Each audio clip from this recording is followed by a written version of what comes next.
I just found something very cool in Mario Kart World, and perhaps even more. Hello everyone, this is AndresRestart, and yes, today we are going to be talking even more about Mario Kart World. It looks like there have been more findings about this game, some little things, maybe some big things, and one thing in particular that I've been looking through that I think implies something pretty major about free roam mode in this game, and to me, that is very exciting. So we're going to be getting into a variety of these different things that have been found and observed, and also going over a little bit of controversy, if we can call it that, about this game. So there's much to discuss, but before going forward, let me take this moment to point out that I am aiming to reach 50,000 subscribers by the time the Switch 2 launches on June 5th with Mario Kart World. So if you find yourself enjoying my content, your subscription would be appreciated. So we're going to start things off by addressing this little bit of a controversy, because some people are trying to argue that Nintendo is using generative AI in Mario Kart World. As you see this article from IGN, they refer to these people as eagle-eyed fans, but to be honest with you, I don't think it's so eagle-eyed. I think this is not really the case at all. As you see these images here, they bring them up as potential evidence for Mario Kart World having generative AI, but I don't really see that at all. There's nothing here to me that looks like a generative AI. Sure, maybe the image isn't super high resolution, so when you take a look at it, you can't quite make out these letters here. But for example, we look at this, we build your town. There's nothing wrong with these letters. They're totally perfect, totally grammatical, it makes total sense. We build your dreams, totally fine. We scroll down here. Some people are trying to argue that this car right here looks weird. So the thing about generative AI, and I'm not a fan of it in games, I don't think that's the best thing to do. It kind of depends on how it's used, but to use it to sort of create art, to me it's a big no-no.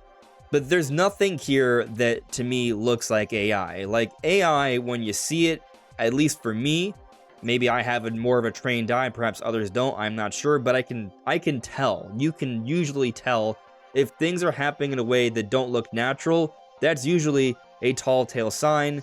And one of the easiest ways to notice in games, when you're looking at screenshots, is if you do see signs that have words like here, accelerate, or we build your town, or we build your dreams, then those letters might be a little off. The word might not be appropriately spelled. It might not even be a word you can totally make out because it's just generative AI. But that's not the case here. These are totally normal, clean words. Now, I might want to take a look at a higher resolution version of this, but I don't think that this is an indication of generative AI in the slightest. It's just literally billboards they put in the game, and that's all it is. I think some people like to jump to conclusions. They're like, oh, that looks like AI, that's AI. I actually see people making comments in some of my videos saying that my voice is AI, which blows my mind because it's not, it's me. I'm a person. I don't put myself on camera all the time, but I do sometimes, and I am on the live streams. I'm a real person with a real voice. So I just find it funny that some people jump to these conclusions just for whatever reason, I don't know. But no, Mario Kart World does not have generative AI. To me, that's obvious, but Nintendo themselves has said that there is no AI in this game. That is not the case. In a statement to Eurogamer, AI-generated images were not used in the development of Mario Kart World. That's what Nintendo told Eurogamer. So, yeah. Officially speaking, it's not the case, and also literally, obviously, eye test speaking, it is not the case. But let's now start getting into some discoveries. So as you're going to see here on this panel, this shot, this is like the 5th treehouse segment for Mario Kart World. You're going to see something pop up shortly. There. A feather is on the ground, right next to this coin, which is something I have not noticed before. Now, of course, mushrooms can be on the ground, but it looks like it might just be items in general can fall on the ground for you to collect. So conceivably, one of these two characters here could drive over to the grass, pick up the feather, and have it as an item so they can use it later on. That's interesting to me. Now I wonder if it'll work like how a mushroom, when it's on the track, if you run into a mushroom, you just boost forward automatically. You don't hold it.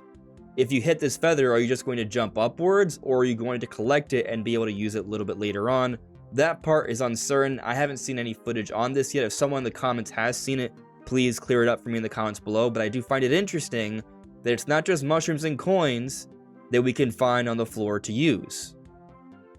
Something else that dawned on me is that there probably is going to be more characters in Mario Kart World, and that's what I'm arguing. Currently, there are 50 confirmed characters, and a lot of those characters are characters that are enemies, like the ones you see here for this Golden Rally. You see these different enemies, they are different characters like the Wiggler, Monty Mole, but they are also threats in the game as well. And so we've seen a whole bunch of them added, but there are other threats that we've seen in this game that currently we have yet to confirm if they will be playable. Now, maybe you won't assume, like saying, like, for example, the giant metal Donkey Kong or like a helicopter, for example, would be playable characters, right? They're too huge and they don't really make much sense. Or, for example, we see here for Ice Rally, they show off a Toad inside of a car. Toad is already a playable character in a kart, but we're probably not going to be able to play Toad in a car like this, right? We would assume that. However, we look at this coned enemy right here with the eyes. Haven't seen this character confirmed as playable, and to me this kind of fits the motif of other smaller characters that are obstacles or threats that conceivably could also race on karts as well. So I am going to argue here that this is actually some light evidence that there will indeed be more playable characters from the ones we've seen confirmed so far. I do think there will be more than 50 characters playable in Mario Kart World, perhaps even day one, not just like DLC later down the road, which I'm going to assume most people will agree that they will eventually add more DLC. I think there are going to be more characters that we can unlock. And there still are many characters from the world of Mario Kart that have yet to have been added. Diddy Kong, for example, King Bomb, for example, the Queen Honeybee. These characters are unplayable. Might they be unlocked later on? I think there's a possibility of it, and at least by looking at this, we do see at least some enemies that seem to fit the style of enemies that can be unlocked as playable characters that have yet to have been shown as a playable character. So there's more reason for optimism here, I'm trying to argue. Now take a look at this screenshot right here, or the still of this YouTube video. This shot right here I think is actually going to be pretty important for a lot of things I'm going to argue in this video. I've actually in the past talked about how Mario Kart World might be more open than we thought. I put out a video about a week ago on this, and in a variety of ways, but one angle I was arguing is how within the tracks themselves, when you're racing through Knockout Tour or Grand Prix mode, because of the new mechanics in Mario Kart World, you actually have a lot more options for how you can go about exploring and racing through. So I pointed out, for example, yes, you have your main track here that you can race through, but also you have your rails to the left and the right that you can also grind on, correct? But also, here we see this little, like, warp pipe or green pipe thing. You may be able to grind onto this to get onto this side path here, or earlier on you can jump onto the side path here. Obviously, you can get onto the side path, and then it sends you upwards and you can fly towards the end, right? However, something else I've noticed is that if you are on this rail right here, and maybe you do have a feather, you might be able to use that combination of jumping off the rail and then using a feather to jump onto this platform, or this platform, cut through this entire loop, and get to the end of the race more quickly. This may be a possibility. Mario Kart World is substantially more open. However, within the Grand Prix, within the Knockout Tours, they do section off the races, right? Like you see right here, this is closed off, it's closed off right here. They edit the tracks depending on the circumstance, and we'll talk a little bit more about that later as well. So there are some limitations, right? You can't just go off into the distance during a Grand Prix mode, you will be sent back. But still within the environment, I am speculating that there is more that you can typically do than you would in a normal Mario Kart game. And so I've thought that maybe you can go up here as well above the crowd. And it looks like we have found some evidence that indeed that is absolutely the case. So as you see here, this is from the treehouse footage. They are on the last bend before the end of the race, right? And we can see these little roofs I've been talking about where the audience would be. And you can actually see it here on the mini-map as well. You can see the different stands where the crowd would fit in. And also, we can see the mini-map, right? Because this is actually during free roam. And as we see here on the mini-map, above these little roofs, we can see coins that you could collect, which tells us that yes, you can indeed get up there. And so this is a big deal for a few reasons. It further helps to support my theory that there is a lot of flexibility in terms of where you can go and race through and how high you can go throughout these different tracks. But also other crazy shortcuts like this one over here, where I was theorizing maybe you could jump off the rail and use a feather to get on here, or perhaps here, or another roof just like this one that we've already seen you can race on. You might be able to do that to cut through. So we are seeing other ways you can cut through, create different shortcuts, and go to different places within these tracks, and that's very cool. But it is not the very cool thing that I am talking about as the main discovery for this video. I will get to that. However, I do think this screenshot here is important, and we'll get to why a little bit later. Before doing so, I want to point out another interesting observation that has been going on. And I thought about this for a little bit while, but now it seems like we have some people that are supporting the idea. So you see, as you see in this Reddit thread here, they are talking about how perhaps the binoculars, this item here that we've seen in various 3D Mario games that allow you to look around the environment, well, according to some people here, they've actually experienced this from footage they've played or seen. So there isn't any footage I've been able to find on YouTube on this. If anyone in the comments has found actual proof that this is the case, I would appreciate it. However, the fact that we do see binoculars like this all throughout the world, like we see it here as well, like they have this stuff all over the place, right? And I've tried to look through these areas like very closely to see any sort of like evidence that you can just interact with these, and it's hard to tell because it's just like a thing. But the fact that we see these binoculars literally all throughout the map, I would be surprised if it's just there to fill up the environment. And we have seen from the Mario Kart World Direct, they did tell us more about the free roam mode. They told us about the missions, they told us about the medallions, they told us about the coin block spots, and they also said, and there's more beyond those things. What is the more? There's a variety of possibilities there. One of those things that I think is adding to the more, though, is perhaps the binoculars. If what these people are saying in this Reddit thread is true, then yeah, we can look through binoculars and scan the entire environment, which I think could be pretty cool, could give us a better view and actually help us to find other locations. And I think this might be a bit of a big deal because Mario Kart World has a vast open world, and I've actually drawn some comparisons to Breath of the Wild with this game because there's a vast environment with a lot of varying points of interest that you may want to drive over to and explore and sort of test out how far you can go. Very much how you would in Breath of the Wild, and so Nintendo made sure to fill up the world of Breath of the Wild with a lot of different things you can do, and it looks like they may be taking a similar approach here with Mario Kart World, with the missions, the medallions, the coin blocks, and perhaps these binoculars that will perhaps function somewhat like towers, where you can get high up and look around the environment and see more things that you can explore. Which brings me to the big, very cool thing that I feel like I've noticed here. So stick with me, there's a few different things to keep in mind. So as we see here from this footage, this is during the Grand Prix. And notice that we can see the giant Donkey Kong in Spaceport here, right? And so as you enter the race, this final section of the race, the giant Donkey Kong is going to start moving in a little bit. He's just kind of hanging out there, but as we get closer, you're going to see he's going to do some cool things. He basically climbs up. I'll skip ahead. So there we go. He's going to start moving soon. I think probably around this bend here once he sees you. He sees you, he pounds the ground, shouts, and starts racing upwards. And so I point this out because it's an example of how this giant mechanical decay works in the spaceport, but we have seen that in different tracks throughout Mario Kart World, you can race through them in different ways and different things happen. It's not just going at these tracks from different angles, but you can race through completely different parts of the track that do not cross over from another part of the track and are completely different. So, for example, in this clip from Game Explained here, they were doing the knockout, and as you saw, perhaps maybe you didn't notice, so I'll go back here a second for whatever reason. There we go. So we see the giant mecha DK here as you're approaching Spaceport again from a completely different angle.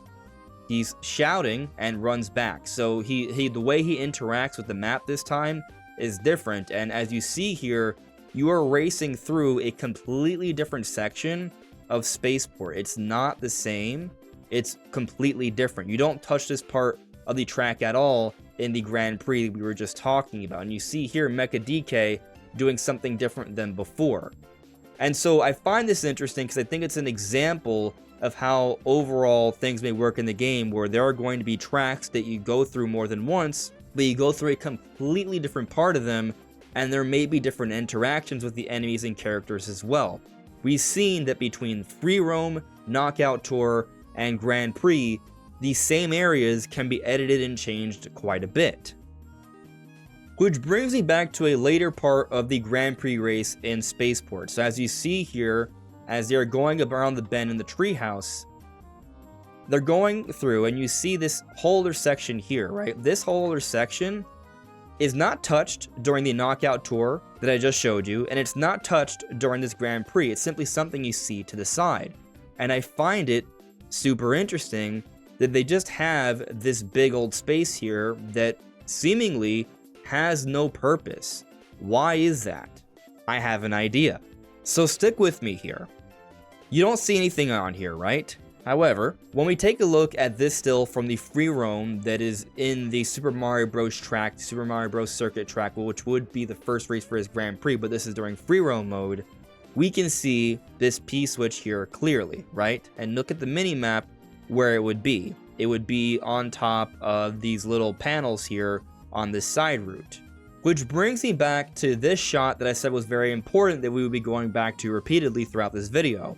So we get another vantage point of this area, and you see during a race, an actual competitive race, you see these racers here, you see the audience over here, how the race is closed off, the track has been changed because it's not free roam mode, there are no coins to collect, you don't see that here, but what you do see is a lack of a P-switch here as well. There's not even like a random panel there, there's nothing. And so I think this is a big deal. Why is it a big deal? Because then we take a look at areas like this during Grand Prix mode that seemingly have no purpose. Odds are, I'm gonna say, probably, there will be a P-switch in this area.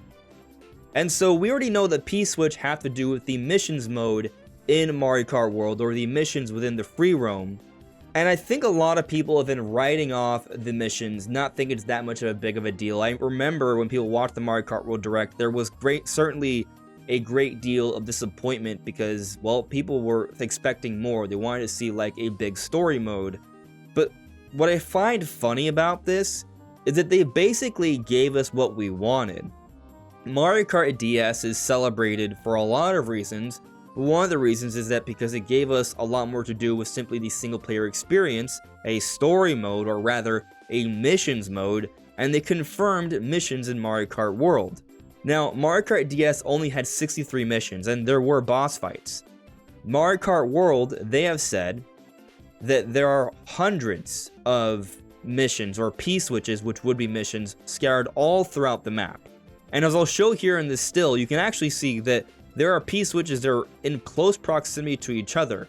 It actually reminds me a little bit of the shrines from Breath of the Wild. Me going back to this idea that the way Nintendo's handling this open world of Mario Kart World has some similarities to Breath of the Wild. There will be a lot of P-switches all throughout. Now, technically, when they say hundreds, this would mean at least 200. Hundreds, plural, more than 100, so at least 200. Conceivably, maybe it's under 200 because sometimes things can be weird about wording, but technically, they have suggested there will be at least 200 throughout the map. And if we are seeing that there are P-switches that can be this close to each other, considering the vastness of the map, 200 doesn't really seem like that much of a stretch. So maybe it's like 206 or something like that. But coming back to this area in the spaceport, why is that a big deal? Okay, maybe there is a P-switch here, there's another mission. Well, we don't know all the different types of missions that there might be in this game.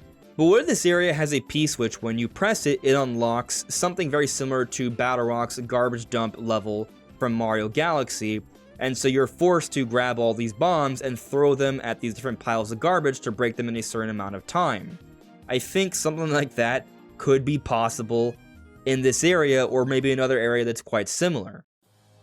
And what I also find interesting about this area in Spaceport Mecha DK is that he does different things depending on the mode. In Grand Prix mode and in Knockout Tour, it's different. But what is he doing during free roam when we're exploring around trying to collect these different P-switches? Maybe there's a P-switch that will activate something having to do with him. Perhaps he can function like a boss fight, somewhat like the boss fights we saw in the missions mode for Mario Kart DS. There's a variety of possibilities for the missions mode. We know we have a few hundred here with different things you can do. There may be some boss fights in Mario Kart World.